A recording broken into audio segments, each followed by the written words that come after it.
Hello, students. This is the lecture number 2 of our first chapter, Introduction to the Design. And now we will discuss the design procedure. Previously, we have discussed the design consideration. Now we'll be discussing the design procedure. What is the design procedure? How to design a product? Both are the similar things. So basically, these are a few steps that we need to follow while designing a product component, so that we can design it effectively as per the customer's need. So first of all, we need to identify the need. We need to have a purpose. We should know why we are designing a product. There should be a certain need that should be involved in order to design a particular product. It may have, like, customer may require to have a higher mileage, or they may require to have a higher strength, or they may have the requirement of having the higher power of a vehicle. So it is based on the nature of the industry, if it is the automobile industry, or whether it is a mechanical industry, what kind of the need the customer is having, and for different kind of a product, the need is different. So first we need to analyze the uh, need of that particular type of product. And how can we know what is the need of the customer? This is based on the various surveys, various data collection methods. We get to know what is the need of the customer. So first step is the primary, or the most important, you can say the step is to have the need of the customer. So once we know the need of the customer, then we can move on further.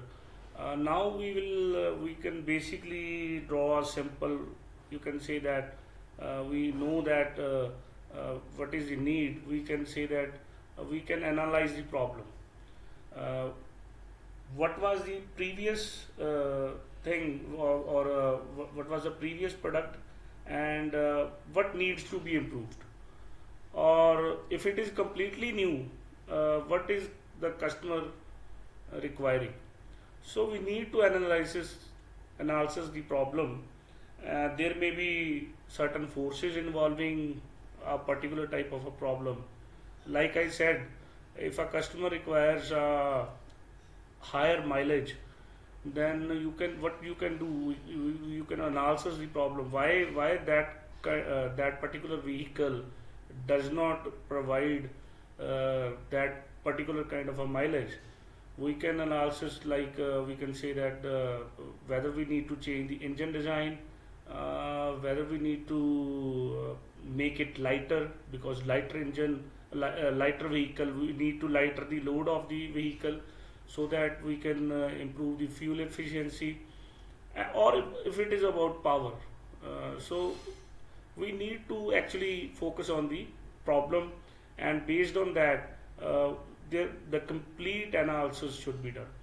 Or suppose, let us have an example. Suppose the air conditioning system of a vehicle is not working properly, and customer may have the problem about that particular vehicle. So this is the need of the customer. So we will check on various factors, whether the compressor is okay, whether the air conditioning components are okay, whether refrigerant is okay, or whether there is any leakage in the air conditioning system. What kind of, so based on that, we can have we can form and formulate, you can say that, the solution.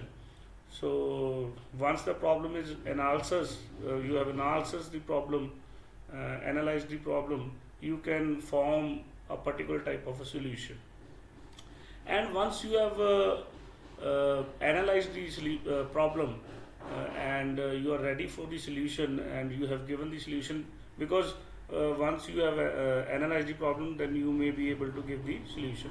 So based on that, moving on to further preparation of model, we are able to prepare a particular type of model. You can say a dummy model, that these kind of forces are acting on that, or you can say that a particular model nowadays, in the previous time there used to be the preparation of model, physical models were there. But now those are absolute things. Now we do that on various softwares like CATIA, ProE, Hypermesh. There are various software available that do the analysis and also the testing as well. So we basically prepare a model so that we can do the testing on that. Now moving on to the next step, that is the evaluation or testing of the model. Now under the real circumstances or the real condition, we need to test a particular type of a model. Say again, let us take that example, the mileage. Now the mileage may be decreased due to many reasons. Customer is driving roughly, we are driving the vehicle in a hilly area or in a rough area where the road conditions are not that good, and sometimes the road conditions are good, still we are not getting the mileage. Now we will be testing each of the circumstances in the real situation, and we will see what is the difference, the previous vehicle and now our once we have done the changes, so we can check it on the software.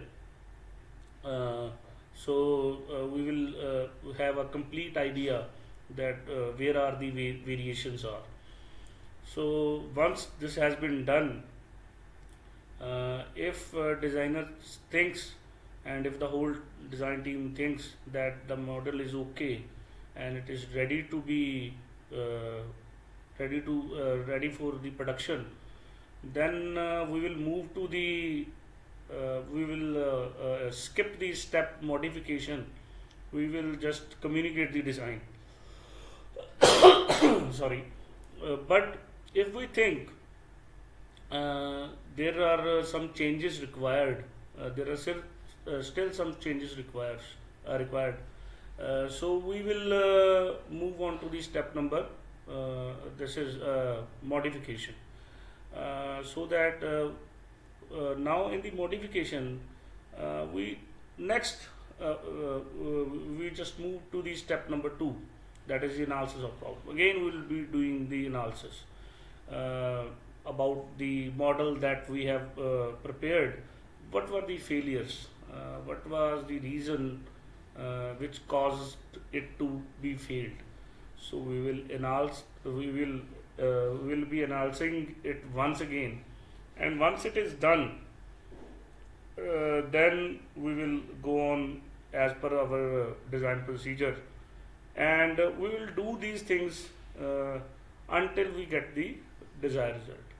And when we our design team says, or once we are satisfied with our requirement, then we will move on to the communication of design.